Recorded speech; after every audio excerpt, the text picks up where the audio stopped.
Hey everyone, welcome to the Pat Mayo Experience. We're going live here in just a second. What we'll be doing, myself and Fantasy Golf Metrics and DK Live's Geoff Ulrich will be going through what happened on day one, the biggest stories, and the players to watch out for going into round two, plus a full breakdown of the Friday DraftKings Single-Day Showdown contest where, hey, if your teams are blown up after day one, let's say you have a lot of Sergio Garcia, hey, you can maybe even pile onto some Sergio tomorrow. Try to double down on your Sergio bucks, and maybe he can get you through to the weekend in your Millionaire Maker team and win you the Friday Showdown. We'll see. We'll see what Geoff has to say. So stick around, and let's get to this.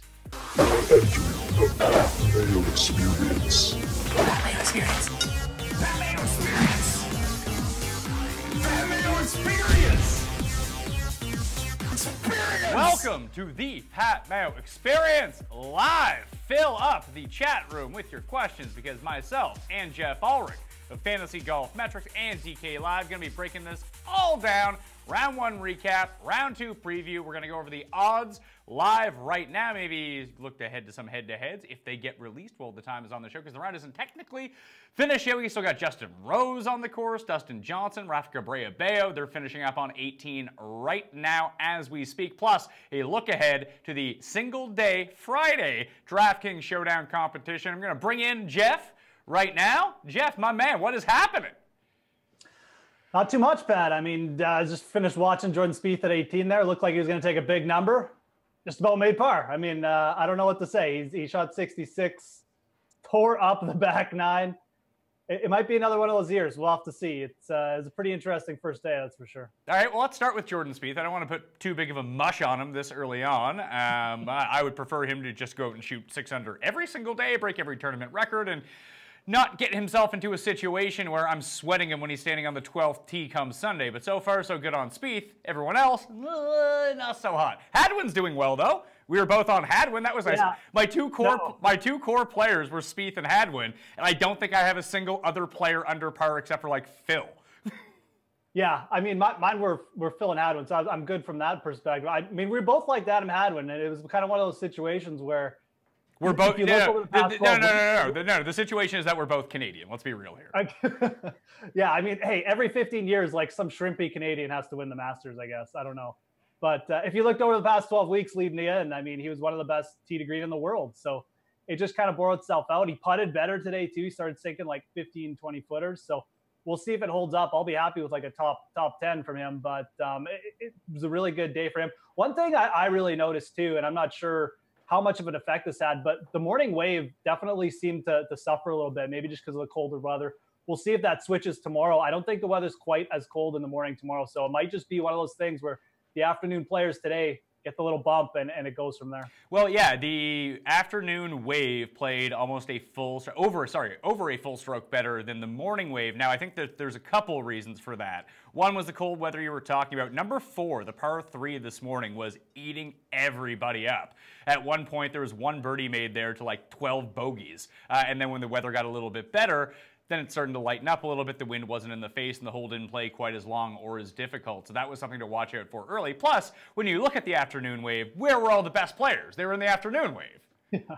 So that's true. I mean, no, when you have like Jordan Spieth and Phil in like the last 2 waves, you're probably going to get a couple good rounds anyways, right? So it was definitely a matter of the guys in the afternoon definitely took advantage of it too. So, I mean, you saw a few players there not play great in the afternoon too. I mean, Justin Rose is not having a great round. He's not really taking advantage. Alex Noren, another guy, didn't really take advantage. So some guys who did, sort of suffer through the morning and are still in it. Leishman, we mentioned Hadwin, Charlie Hoffman. There's other guys, though, like Justin Thomas is 2 over, Paul Casey 2 over. I wouldn't say they're out of it, but, man, they need something special now. Like, they probably need a 65 coming in the next day or two. So something to keep an eye on. It could still turn around because they get the afternoon tomorrow, though. Is there a number right now where you have guys at that you're not sweating too much? Like, I have a bunch of guys at +2, like Poulter's at +2, DeChambeau's at +2, even the guys at +3 right now, just an even round tomorrow, or even a 1 over if you shoot a 73. What do you think the cut line's going to be? Because, I mean, it looks like with Spieth, if he just even... Hell, if he shoots even par tomorrow, and let's say the lead stays at 6 under, then what are we looking at? +3 is the within 10 strokes. That's probably out the window. So we're only thinking about top 50. And Feinberg and I will be breaking this down starting at 4:30 Eastern tomorrow, live on this stream. We're going to try to get as many streams as possible. We're going to be watching the final 2 hours and freaking out. I have a giant to make the cut parlay on the go. That's not looking so bad right now. Adam Scott is currently the only guy who is sitting outside the top 50, and he's just 1 stroke behind it. So if we do look at it, +3 would be that number right now. Like, I think the cut finishes at +4, +5. Yeah, I guess it depends on where they put the tees tomorrow, what the weather's like, but +4 would be my guess right now. Yeah, a little bit better weather tomorrow. Maybe it stays at +3. I think +4 is probably a good guess. I think that's where I would land if I'm predicting right now. I actually have a similar parlay, and Adam Scott's the only guy for me too. So we'll see. You mentioned about who you feel comfortable with. I mean, in this type of style of course, in this tournament, I don't really feel comfortable with anyone who's not under par, to be honest, because it can turn fast here. I mean, obviously we saw Sergio with like. We'll get to Sergio in a second. We'll get to Sergio, but that's the kind of thing that can happen around Augusta, right? I mean, guys can 4-putt, things can go downhill pretty quick. But 2 over right now isn't that bad. I mean, it's like T40 something.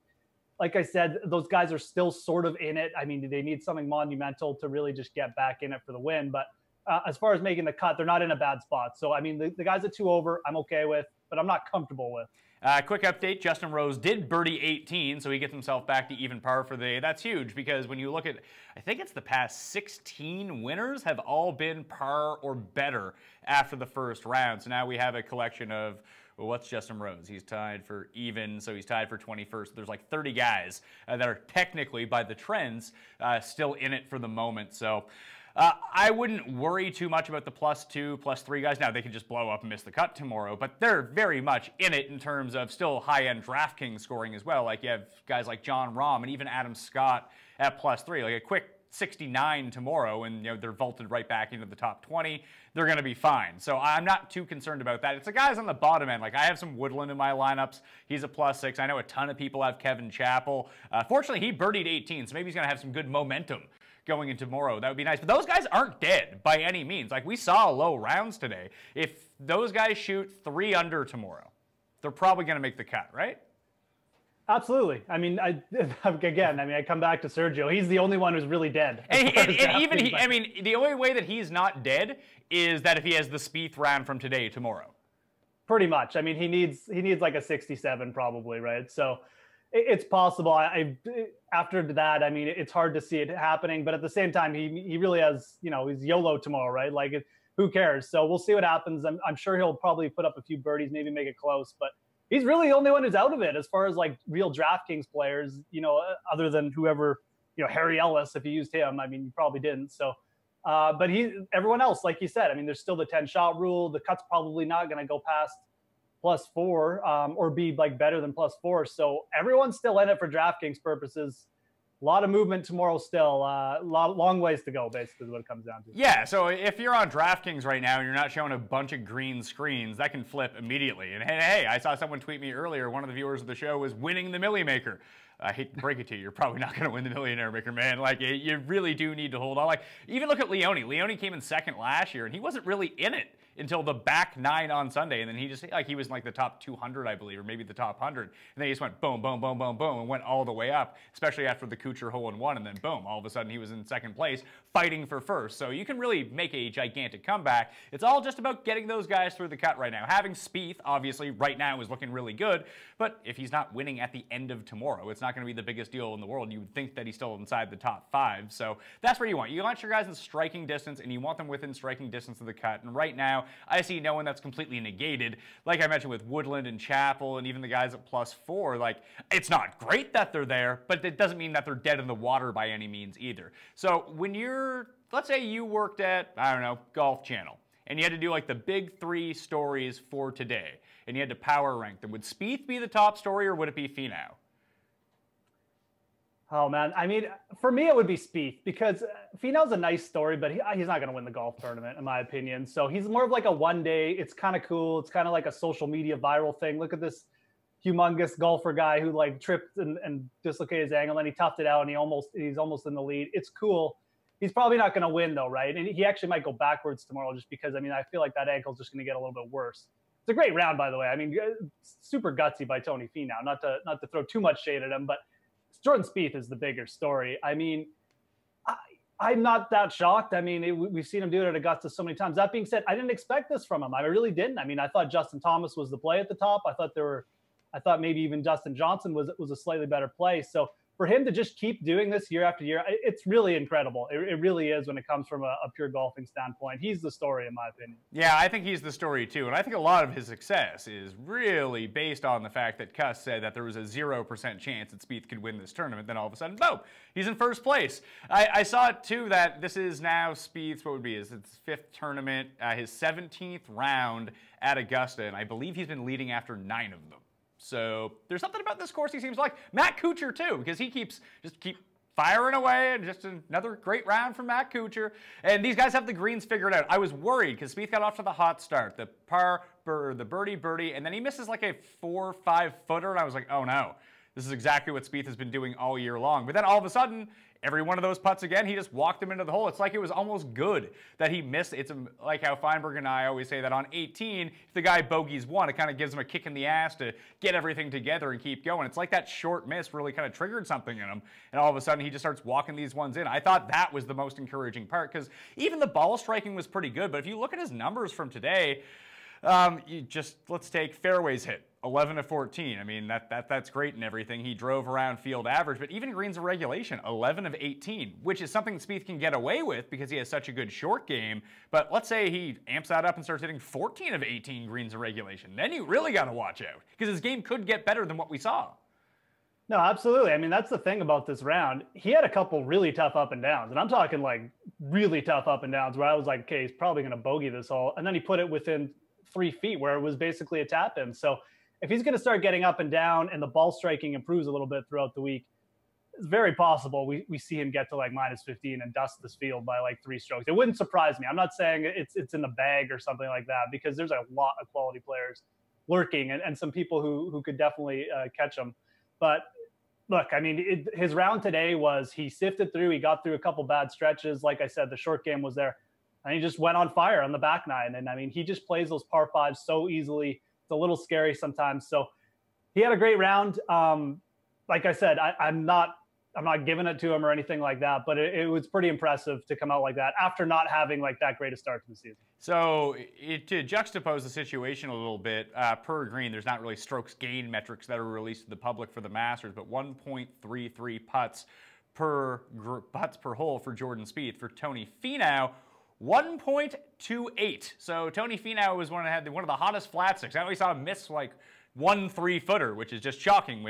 Listen, when Tony Finau's the chalk, he's going to miss every 3-footer. When he dropped down to 1.5% owned in the Millionaire Maker. Good on anyone who kept with it. I didn't. I had 20% Finau and just ejected him from my lineups and moved on to stupid Schwartzel. I mean, what are you going to do though, right? It's hard to argue with that play. I mean, I just it's like a freak 1 in a million thing that a guy's going to come out after dislocating his ankle and lead the Masters. And like I said, it's a nice round, but you could see him getting a little gimpy later in the round. I don't think the adrenaline's going to be running through his body like this tomorrow. He's got to get up early. He could go backwards. So nice round, like I said, nice one-day story.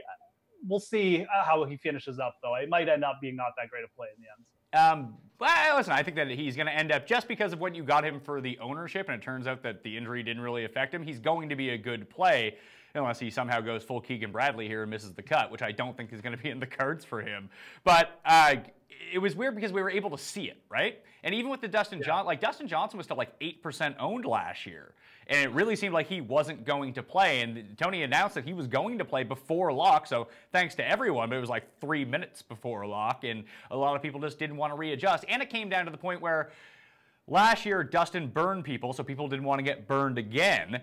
And I understand holding out for the #1 player in the world. Why would you hold out for Tony Finau? It was also the other end of that. Now, it looks stupid not doing it, but that was the reason to do it.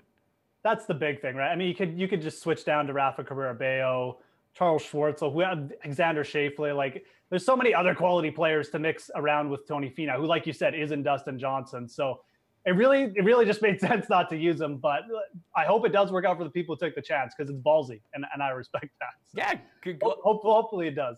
Let's take a question from the YouTube chat here. We're not doing a ton of like question and answer sessions, but I thought that someone had a very interesting point. The guy has bet on Jordan Spieth.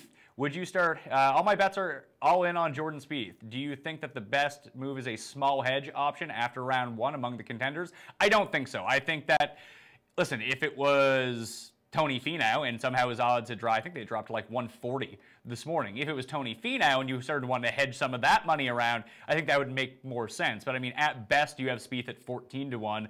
Outside of the parlays that I have with him, I have him at 12-1. Like, if I start divvying up my 12-1, by the end of the week, I'm just going to break even. So I don't want to do that. I think where his odds were so low that I would just, you just ride it with Spieth until you get like a one-on-one situation. If it goes to a playoff like last year, sure. If you have enough money on him, it's worth your while to hedge in that situation. Spieth will be the favorite against any single person in a playoff. So you'll get plus money on the other side. So it won't even have to be a straight hedge.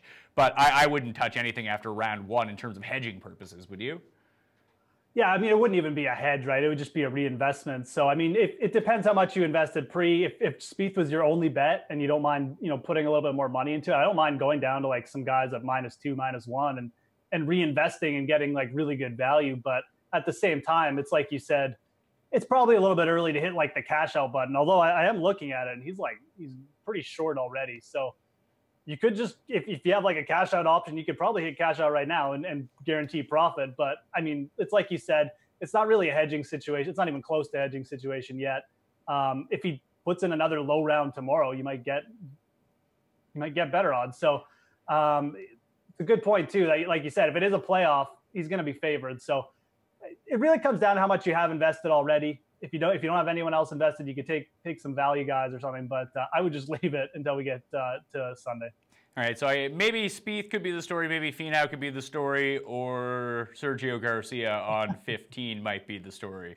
I was watching it. I thought I was watching a replay of the same shot over and over because I was like, oh, I went to the gym this morning, then I came home when like coverage was on. And in Canada, we have it on all the channels. It still wasn't good coverage, but it was coverage nonetheless. It'd be like, oh yeah, we're showing Amen Corner on one feed, and then we're going to show holes 14 and 15 on another feed, and then all of a sudden they just start showing Mike Weir, and it's like, well, what's going on here? Like, no one wants to see Mike Weir, although Mike Weir had a nice little end to his round, which was kind of stunning. But like Sergio just dunking it. I don't think I've ever felt that way watching a golfer who I didn't bet on before, for one thing. I felt really bad for Robert Garrigus at the St. Jude when he made a triple bogey on 18 to cost himself the tournament, and he had a big sweat ass on the go, and he was just in shambles. I felt bad then, but this one was just like, oh, no, not again. Oh, because it was the Tin Cup. It looked like it was going to stop, and then it didn't stop and just went, ooh. It was devastating, man. At least he had the good bounce back with the birdie on the next hole, though. Oh, yeah, that made up for it, for sure. I'll be honest. I was at home with my kids today, took them upstairs for their nap, came back down, go through my Twitter feed. I see Sergio like 13. I'm like, what are you talking about? 13?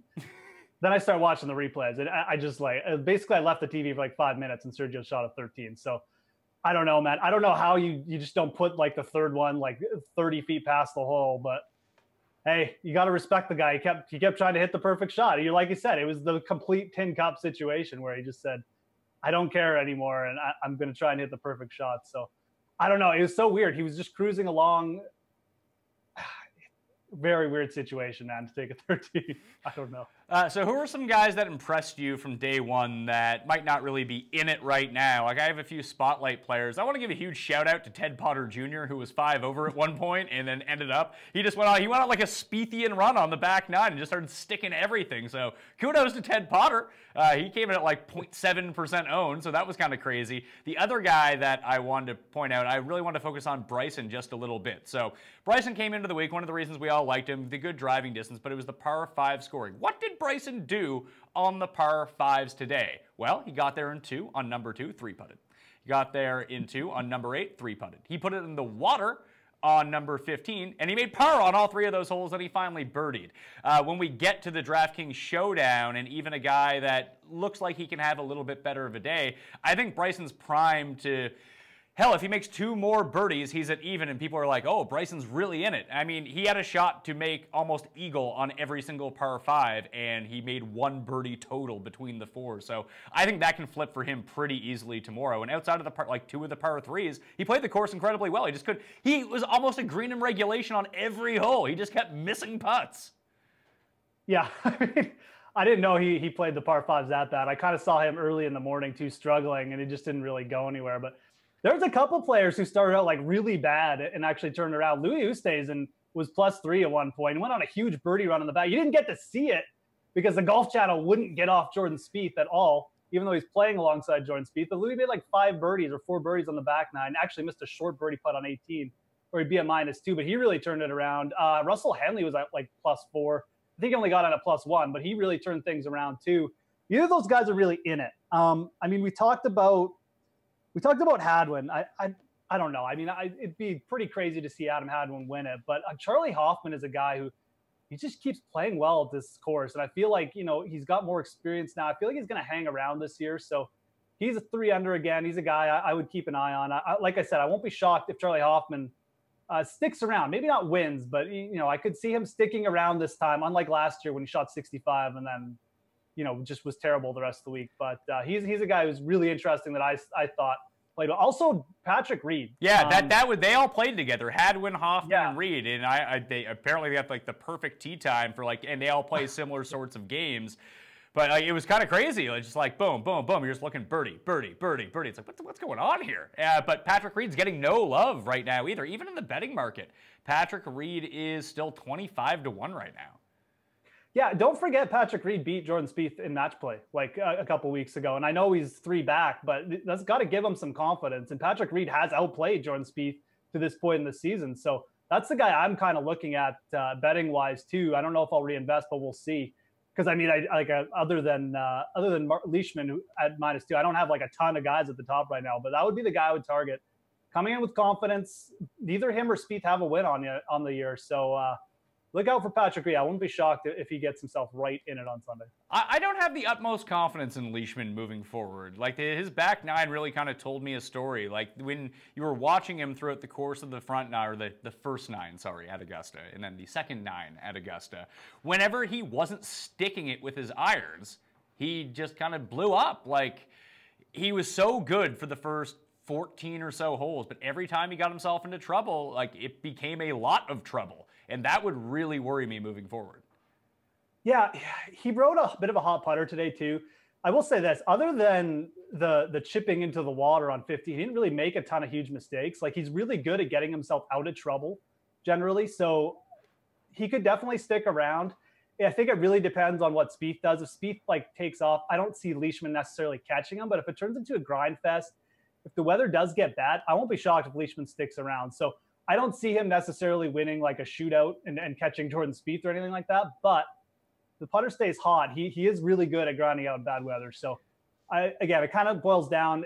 He's not like a guy I'd have a ton of confidence in right now, although I do like him. But it was an interesting first round for him because he was cruising until 15. I wasn't cruising, but he was playing well until that idiotic chip in the water at 15. So we'll see what happens. Made a really great par save at 18 though. Yeah, so Leishman 40-1 right now in the live market. That's the same as like Tiger Woods is 40-1, Hoffman's 40-1, Yeah. Hadwin and Bubba and Haotong and Justin Thomas are all 50-1, along with your boy Louis.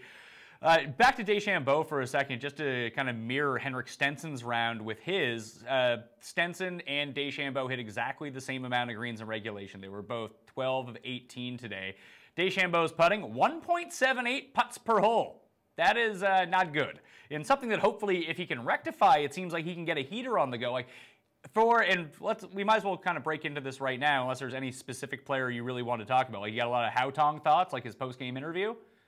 His English is better than I thought it was. Yeah, no, he's kind of like he's North Americanized, I do believe. So I mean, he's ready to take on the world, so to speak. But Haotong's got a great game. Again, I don't see him lasting here or like overcoming Sunday pressure at Augusta, but could definitely, post another good round. He's a guy who would probably fade on the weekend, but solid player. I mean, really impressive round today. Yeah, I mean, Rory had a really impressive round today, too. It just, I worry about his short game sometimes, man. Yeah. Like, he gets into those bunkers. Like, you expect Spieth to put it an inch away from the hole every time he misses the green. And he doesn't. But, like, when you see him standing over it, unless it's, like, an impossible shot, and even if it is an impossible shot, he tends to do it with Rory. It's like, oh, no, Rory left himself 8 feet. He's probably not going to make this putt. Rory made some really big par putts down the stretch. He did, but, like, do you really think he can do that for 4 straight days? Yeah. I agree. I don't have the hugest confidence in Rory. It was a good round for him. I mean, he played aggressive like he said he wanted to, but I don't have the hugest confidence in him. I'd probably be more akin to getting on like a Kuchar, or actually have way more confidence in Phil than Rory, even though Phil's one shot back. So I think that's a guy to look at too. But Rory's round was solid for him because he at least he's got the putter going, but you don't want to have him to rely on that. You want Rory McIlroy to be hitting shots, like pinning it and giving yourself a ton of birdie opportunities, not just sinking 20-foot putts for pars. So the other guy who we talked about on the ownership show, who became sort of there was 2 pivots in that range from off the Chappells who were going to be chalky in the Brysons. That was Kyle Stanley, who had a very similar round to Adam Hadwin, except Hadwin started making putts at one point and Stanley did not. But he basically he had one bogey, 1 birdie, parred the rest of the holes. If his putter can just click just a little bit, and he does tend to putt better on bent, and now that he has the day to figure out the speeds of the green and everything like that, I think he's a very sneaky play moving forward. Not to win, obviously, but to like top 20 or just stick around where he's at. Like, he could finish the tournament at like 2-3 under, and that wouldn't surprise me. Absolutely. Stanley was one of the first guys off today too. Like, he was in the early wave. I really liked the way he came in. I thought he was a great value at 6,800. I used him. I wrote him up as a bit of a tournament play this week. Played Bay Hill really well, topped 15 there. Played well at the match play. He was, out shooting Paul Casey with his irons there. So I got nothing against Kyle Stanley right now. And again, he's not a type of player you're probably going to see win a shootout, but he can definitely grind his way along to like a top 15 finish here.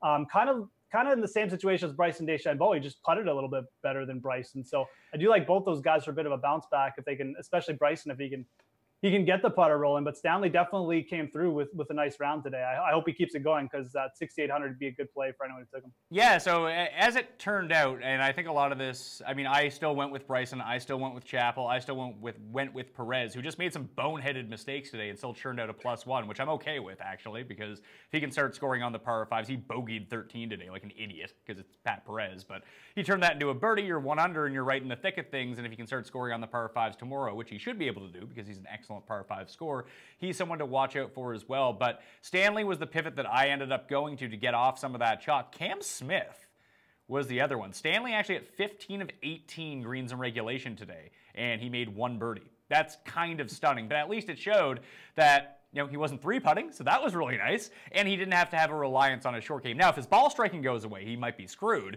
but he's one of the premier ball strikers. It's kind of crazy that more people weren't talking him up, myself included, but Cam Smith was someone that I just didn't even register with. He was the late add to the DraftKings field, and I was like, I like Cam Smith, but maybe not so much here. Although I did say that Riviera was a corollary course, and where did Cam Smith pop this year? Riviera. Something should have flickered in my mind on that. No, it didn't, and here's Cam Smith just sitting here. Do you think that he could make a sneaky move up the board? I do. Cam Smith's the guy who's top 5 in the major before. And you know what? If you're going to compare his game to someone, I don't want to say he's like the next Jordan Spieth, but his game is very Spiethian. He's got an excellent around the green game. When his irons get hot, they get really hot. He can make birdies. I think that Cam Smith is a guy who could play very well at Augusta at some point in the future, and maybe he does like sneak in with the top 10 this year. I used him a little bit. The problem with Cam Smith this year was there were so many good values under 7K. We just talked about Stanley, Chappell. A lot of people liked. It was hard just to say, okay, Cam Smith is the play here. I snuck him into a lineup or two, and I did like his upside. But, you know, now that he's put in the 1 under round, I really like where he is in this tournament. I mean, I do think he's a player who can sneak up the leaderboard here. And again, I'm not talking about the outright win necessarily. This is only his second visit to Augusta, but I think he's got a really good game for this course. I do think he compares a little bit to Jordan Spieth. So player I'm definitely high on for the rest of the week for sure. So Cam Smith right now, if you did want to jump in, is 100-1, and if you have sort of certain books that have each way odds, it's a 1/4 of that number for a top 4 right now. So I actually played a Kevin Chappell each way, $2. So $2 on the outright at 2,500-1. But if he somehow sneaks into the, let's say he shoots like 63 tomorrow and he's right back in, if he comes inside the top 4, I'm doing pretty well here. Oh yeah, no, right back in it with a 63. I watched Chappell too, and he was so bad. I don't know what I'm thinking. I just want it to happen. It was a tough situation. You knew he had the back injury, and this is why golf is frustrating because we don't get injury updates. You know what? I don't even think the back was affecting him. I just think he played like shit. Well, that's what he said on Twitter too. I mean, he put a GIF of him, a car driving down the cliff. So I don't think it was the back either. I think he stunk. So it is what it is. Like I said, objectively speaking, he was so good tee to green at the start of the year. I can't really fault anyone who went that way, but we'll see what happens. He's still very possible to make the cut. Maybe shoots like 67 on the weekend or something. So.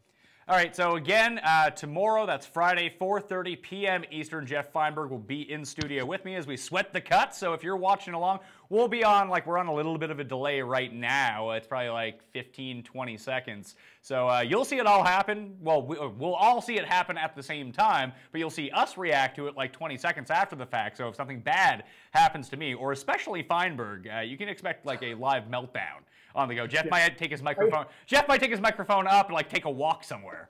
Are you letting Feinberg bring in his Crown Royal and stuff to the studio, or is that just? No. That's coffee in his mug. That's coffee, just coffee. Okay, sorry. Coffee and yeah. Yeah, or Kavviv. Remember that?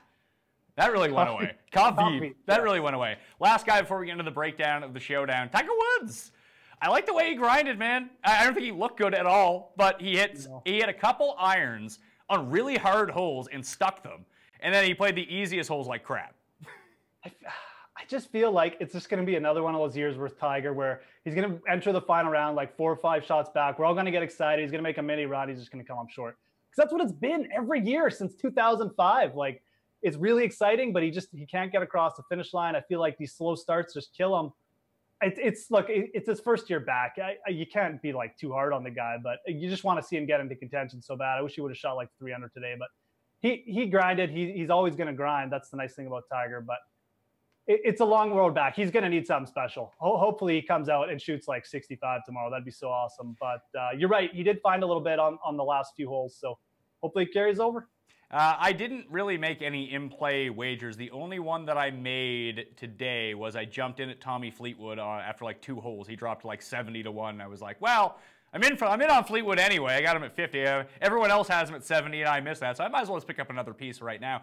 I actually really liked the way he played. He was off ball striking on some of the holes, and you saw it. He made a whole bunch of bogeys. Although when he went on his birdie run, although he was playing with Tiger and Leishman, they never showed him make. He made 3 consecutive birdies, and they didn't show him hit one into the hole, which was kind of astonishing. Hey, but if they're not going to show him he's going to make birdies, I'm going to be okay with that. I still think he's the most like Sergio out of any of these guys, that if he can get the putter hot, he can have one of those ball striking rounds where he goes 16 to 18 in greens in regulation. And then he doesn't even need to be a great putter. He just needs this proximity to be okay and start draining some 12-footers. So I think Fleetwood, of all those guys around the even, -1, I think he's the one primed for a really low round.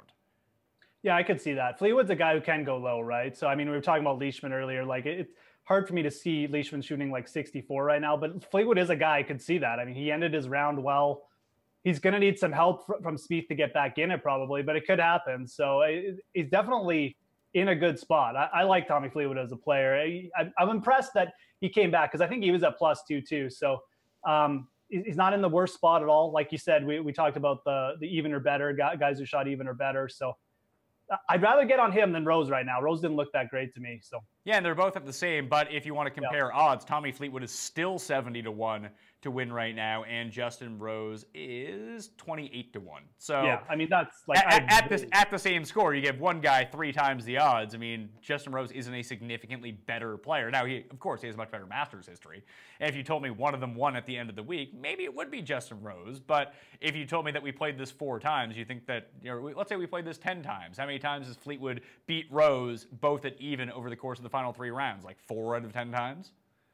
Yeah, exactly. Maybe and the other more? thing is, I mean, well, and look at the waves. I mean, Fleetwood's going out in the afternoon tomorrow. Now Rose has to start early, right? So Fleetwood got the bad draw, but maybe makes up for it tomorrow with the afternoon round. So, I mean, he's in a better spot positionally that way too. So, I mean, those odds look really skewed to me. If you wanted someone at even, I think Fleetwood is actually a really good target. Okay, so I'm going to give you a list of names, a list of high-end names, and you give me a confidence factor that they can get back into this and potentially make a run. These are guys who are slightly over par. So, number 1, Hideki Matsuyama, who is currently +1, out of 10. 4. I was going to say 6 for me. Who's the next 4. one? I'm just saying, just because of the injury, he hasn't played that much. He's still coming back. I'm pretty low on Hideki. Tiger Woods, +1. I'll say 6 as well. I'll say 7.5. 7.5. Bubba Watson, +1. I'll say 7. Really?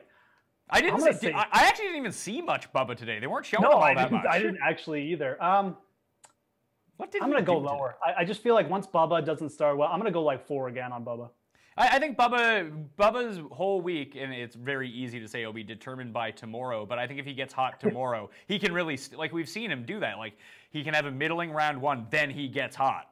He doesn't need to be hot for, like that's what he did at Riviera this year. Like he was like, all right, through 1 round, and then it was boom, boom, boom, and then Bubba just kind of took off. Like if he has another like even day and makes the cut tomorrow, like he's not gonna get back into this. I'll bump Bubba up to a 6 too. But Bubba up to a 6? I have more confidence in Bubba than Hideki, so I shouldn't be so hard. Well, think of it this way: Bubba Watson hit 15 of 18 greens of regulation today. That's an 83% clip. So if the putter gets a little bit hot, I mean, we'll talk about him when it gets. I like him a lot tomorrow as it pertains to this DraftKings game, just based on how the rules are set up. That you just want.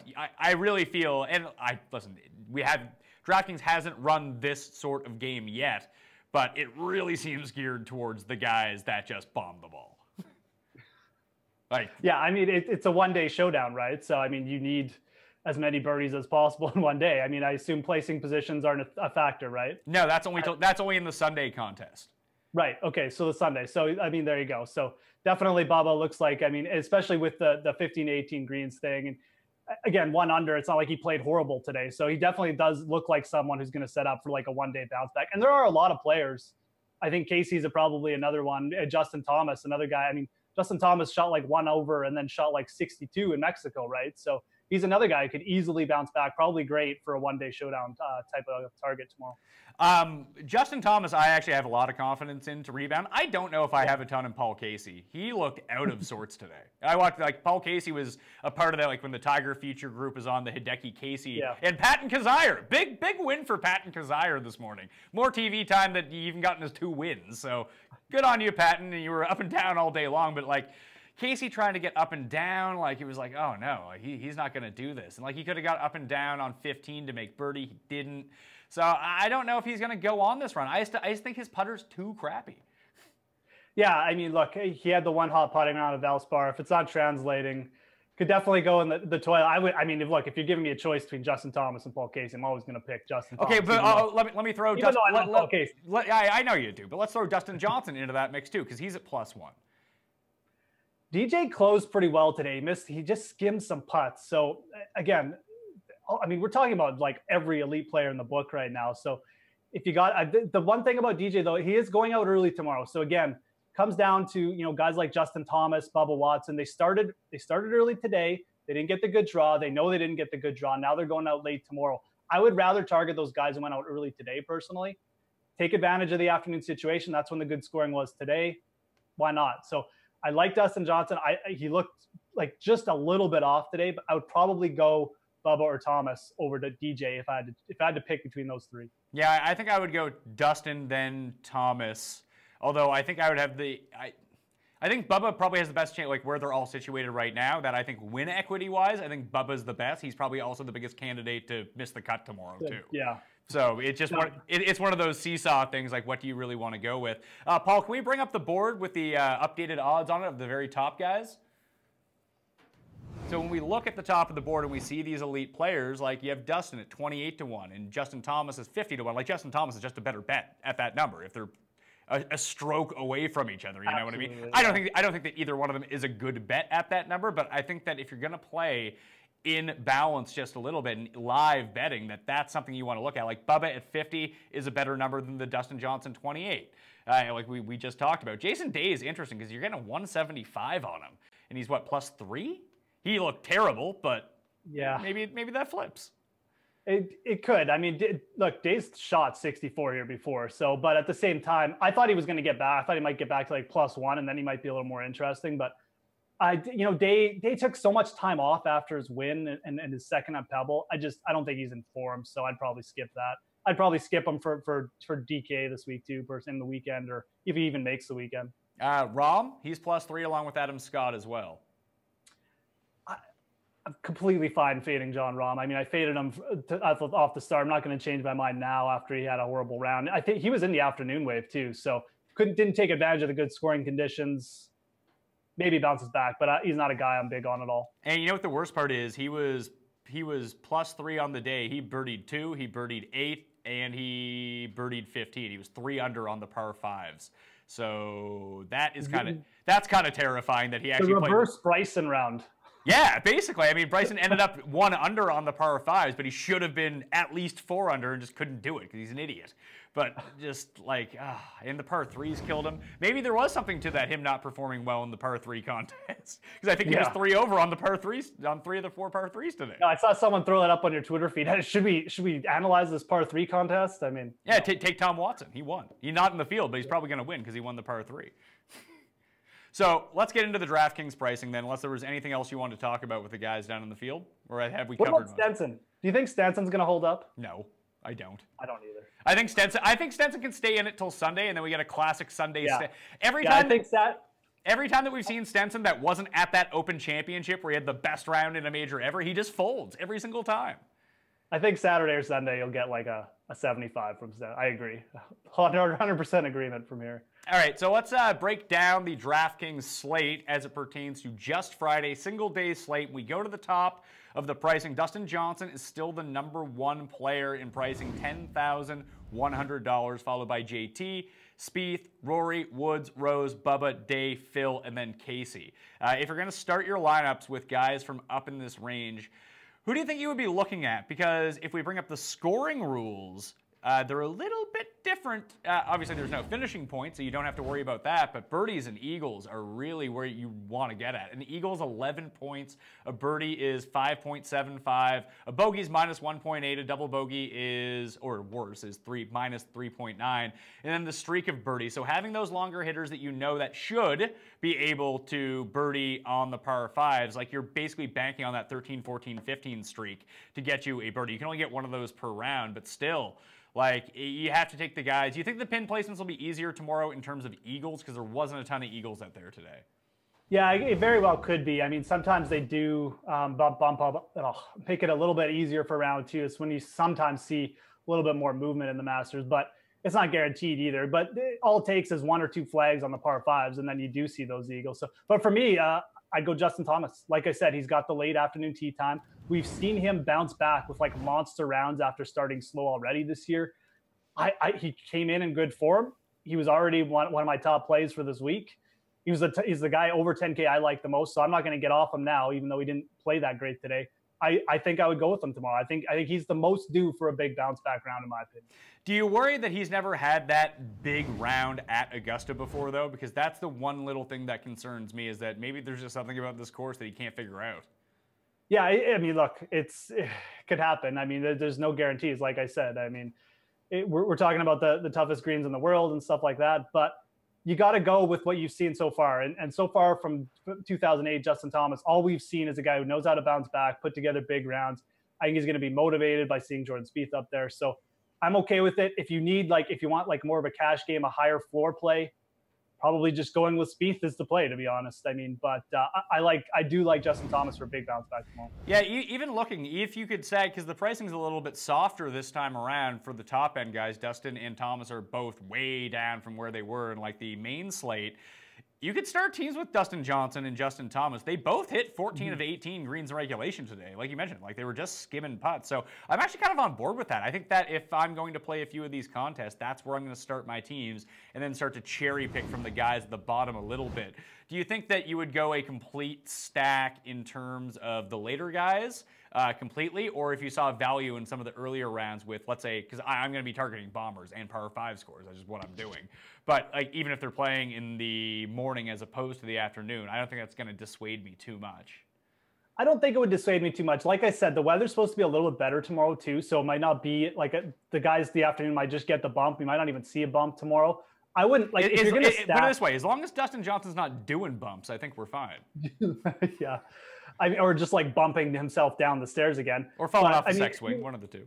If you wanna stack bombers, I'm not gonna just get off one bomber because he's in the AM group. Now, if you're making multiple lineups, I would maybe make some PM stacks for sure. I think that's a good idea, but I wouldn't get off all the AM guys or anything like that. I mean, I think Justin Thomas and DJ would probably be my second favorite play, quite frankly, the top 5 guys, because he really did just miss. He's made like multiple eagles in a round here before. The DK scoring is so obviously like beneficial if your player makes eagles. So again, we could see a little bit of a bump tomorrow. We might not get the same kind, but weather stacking is something, or a wave stacking is something to take into consideration at least. Do you know who is one guy that I will be using in my single day lineups?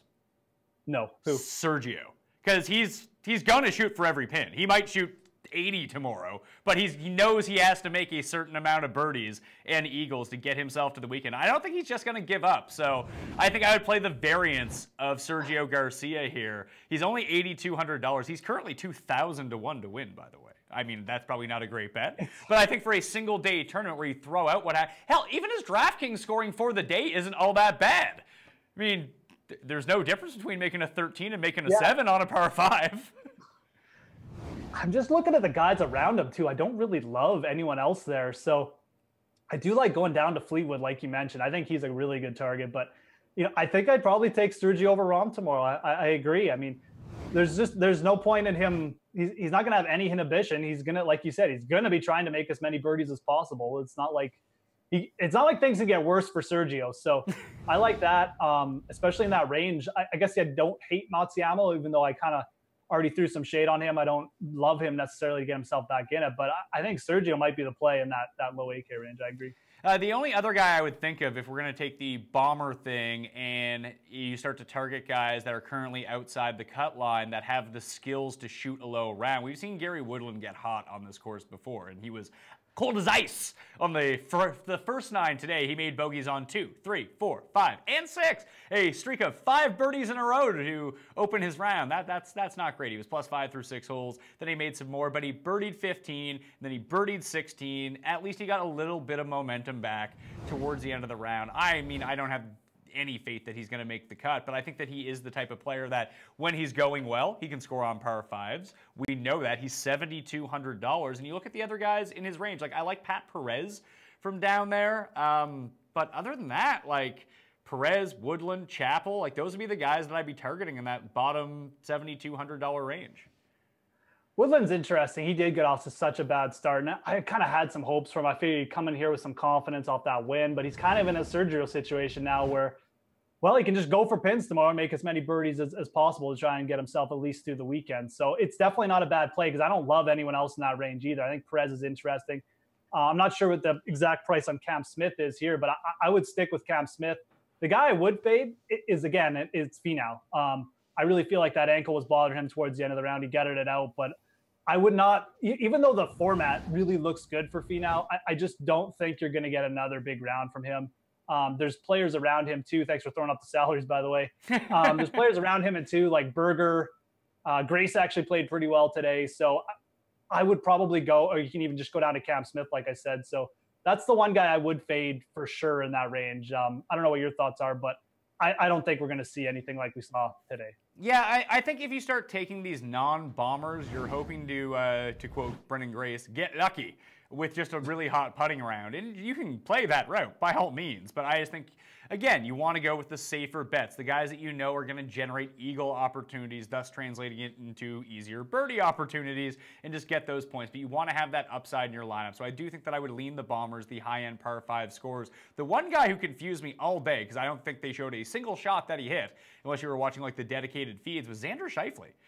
He putted the lights out today. Like, he saved so many 10-foot par putts. It was astonishing. And if he gets his ball striking back to where it was, I think that he's someone who could jump right now. What are his odds to win this right now? I don't think that he's going to win, but I think his T4 100 to 1 right now, so his T4 would be 25 to 1. Nah, screw it. I already bet him T5 to begin with. What is with he just putts so well on bent grass? Like, it seems like every time they play on bent grass or like Poa or bent or something, he just putts really well. So look, I like Xander. I thought he was a good play. I thought he shapes up really well for the course.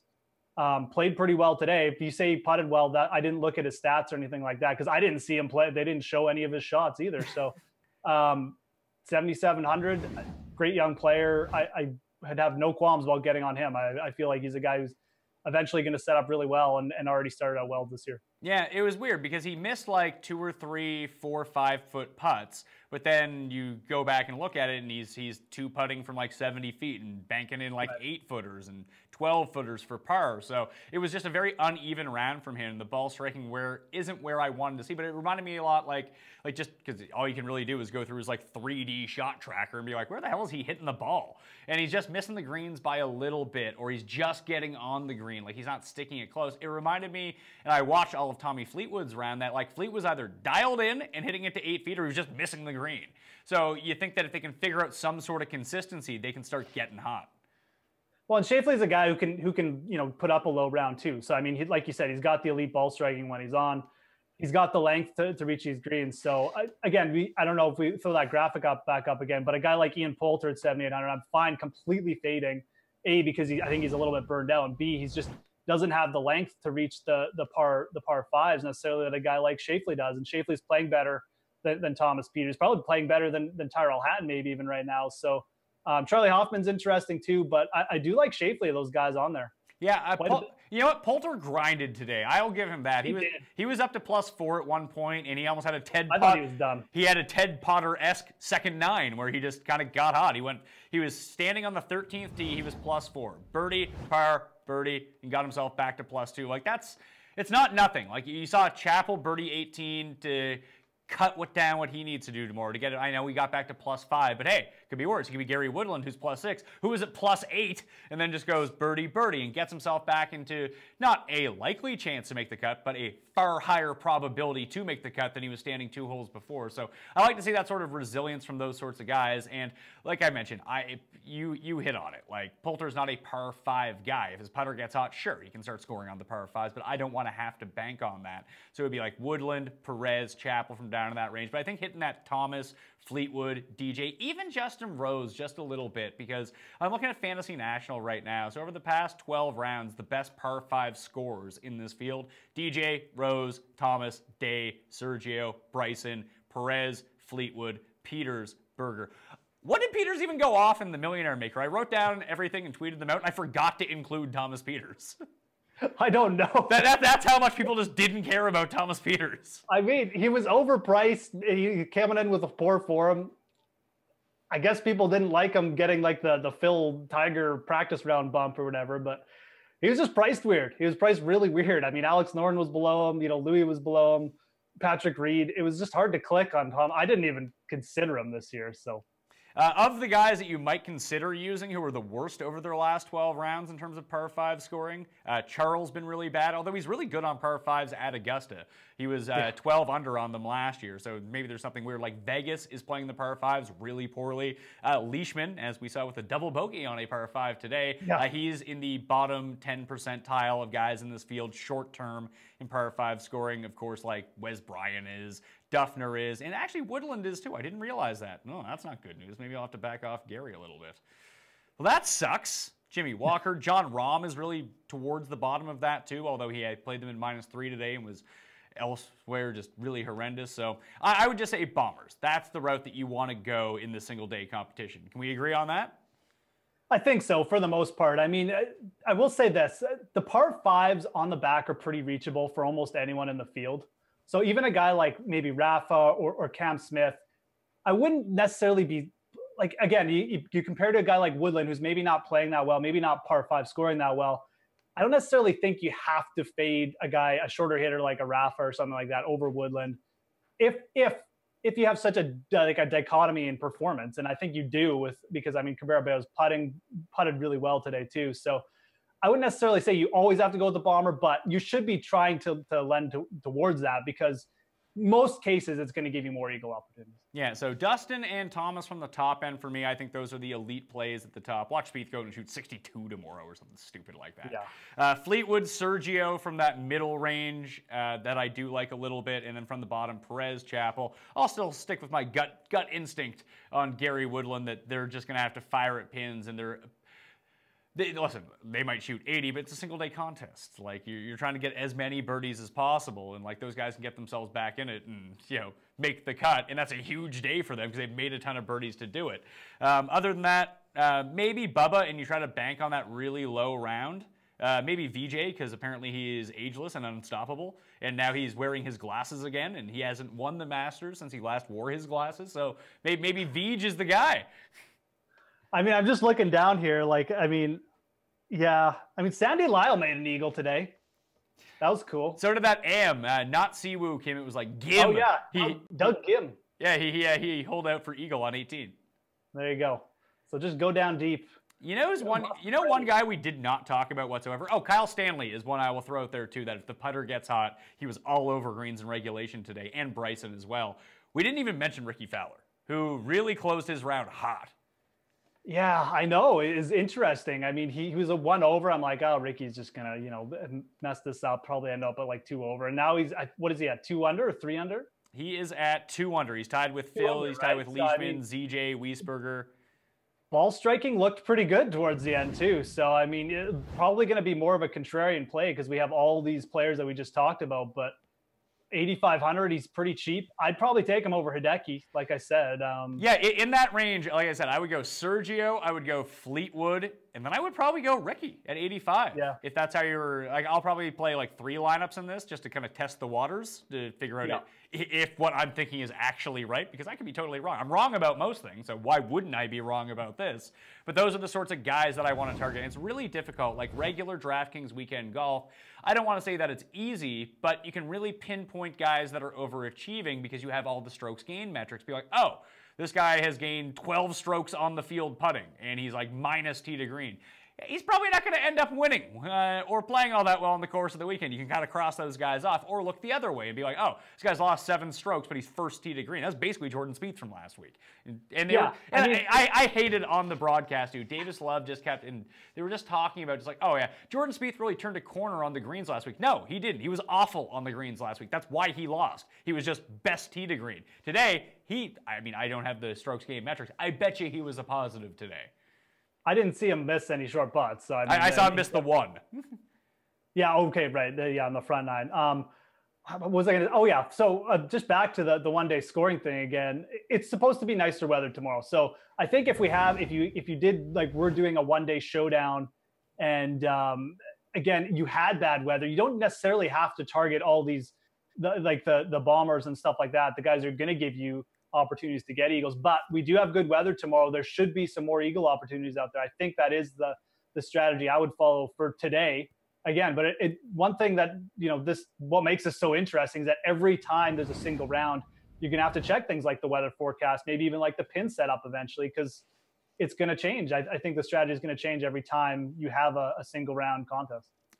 Finally, again from FantasyNational.com, in this field past 12 rounds, birdie or better percentage overall. If it is good conditions, you just want guys who go out and make birdies. Thomas, Sergio, Phil, Patrick Reed, Jason Day, Tommy Fleetwood, Dustin Johnson, John Rahm, Noren, Tiger, Perez, Scheifele, Adam Scott, DeChambeau, Bubba Watson. That's your top 15 in that category. If you want to kind of combine that with par 5 scoring, or just who passed the eye test today, or maybe who potentially struggled a little bit that could rebound, those are the guys who are making birdies. I just got a great text though. You're going to like this, Jeff. I think. Actually, you won't. I really like it because, I picked Jordan Spieth to win. I have been told through text by Tim Andercust, the only thing I know for sure about the Masters is that Spieth isn't winning. That's great news. That's all I want to hear. Just more of that. He picked, I think it was 5 different people today to be first-round leader at different points, and we did the math on it, and when he picked them, they were a combined 12 under par, and after he picked them to be a first-round leader, they were a combined 16 over par. Let's give him a little bit of credit, though. He's picked Haotong, didn't he? Wasn't Haotong one of his boys? No. He said he was thinking about picking Haotong, but he couldn't do it, so he picked Zach Johnson instead. So that was like the reverse. That's how the reverse curse works, doesn't it? Yeah. I'm not up to date on the cursing thing, but yeah. All he said was just Jordan Spieth can't win. So as long as he keeps saying that, Jordan Spieth probably gonna win. That's great news. Probably. Yeah. I think he's set you up for a nice weekend, anyways. Yeah, so everyone go play the DraftKings contest, the single-day showdown, especially if your lineups look like mine right now, and get back in the game. Although I'm not really dreading mine too much. A lot of my Millionaire Maker lineups, I think I have 60% Spieth, I have 40% Hadwin, and like I mentioned, I have like 20% Phil, and he's at 200. Those are my only guys under par. But I have a ton of guys besides like Chappell and Woodland. They're all like +1, +2, so I'm not too concerned about that yet. When you tune in tomorrow at 4:30, I might be a bit more concerned. I might be like legitimately sweating and freaking out. I'm going to break the fire code and start smoking on the desk. You have less hair than me, Pat. I had a full head of hair this morning, but now I have 0 Jordan Spieth. Yeah, I was going to say That's what happened. Yeah, basically by not having Jordan Spieth, you turned into Jordan Spieth. Yeah, exactly. So also, when Tiger takes off his hat, he looks like he's 70 years old. Yeah, it's a little sad, but That's the one great thing about being a golfer. It's like how bald Matt Kuchar is. Like, you just never know. It's just genetic, Pat. We can't do anything about it. No. Yeah, you wore hats growing up. It's like all these golfers. They're always wearing hats. You know who has a great head of hair? Ollie. Robert Rock. No hats. Robert Rock. Whatever happened to Robert Rock? They still grind it out there. Maybe the Sunshine Tour. I don't know. All right, so like I mentioned, we'll be back 4:30 tomorrow Eastern time on this YouTube feed. We might have some cool graphics. We're trying to set it up that has real-time scoring, which would be pretty neat. Wouldn't count on that, though. We say we can get it, but I'm going to screw it up, and it's going to be awful. But Jeff and I will be here bantering. We'll try to banter with all of you, too. Maybe we'll have a call-in. Who knows? We're just doing it for the first time, so maybe it's a big surprise. Wouldn't count on that either. I would just set expectations very low so we can definitely exceed them no matter how bad it is. That's the way I would look at it. You can follow Jeff on Twitter at @TheFantasyGrind. And what's going on at Fantasy Golf Metrics this weekend? Oh, not much. Just lots of the same. We keep releasing some nice tools. Got a nice lineup builder going there now to go with all the other stuff. So yeah, just, keep doing updates to the site and stuff like that. Definitely check it out. I did some Masters profiles too. Put articles up there every week. So if you're a subscriber, you get that. It's all good, though. But come check us out. Appreciate it. Someone in the chat did mention that Haotong was one of Cuss' 3 picks. That is untrue. His 3 picks were Tiger Woods, Justin Rose, and Zach Johnson. Those were his 3. Oh, that's right. He cursed Tiger Woods. Yeah, those were his 3. Although that's fake curse. He did say to bet Haotong as top Asian, though. That was one of his bets. So, and his no hole-in-one stood up for one day. Yeah, until Sunday when there's 5. Yeah, we'll see how that lasts when they move the pin to that spot on 16. Yeah. Where was it 3 years ago when Louis, Scott, and someone else all made hole-in-ones and really screwed up the Millie Maker? Was the pinball. Yeah, Louis was the pinball off of JB Holmes. That's right. Okay, that will do it on the Pat Mayo Experience. You can follow me at @ThePME on Twitter, Instagram, and Facebook. Sub to the audio podcast wherever you can download podcasts. So if you can't hang out with us live while we do this, you can just replay it on the audio podcast on demand later on. All right? I'm Pat Mayo. Thank you for tuning in and watching. Give the show a like, too, while you're still here. All right? Thank you. Really appreciate it. I'll see you next time.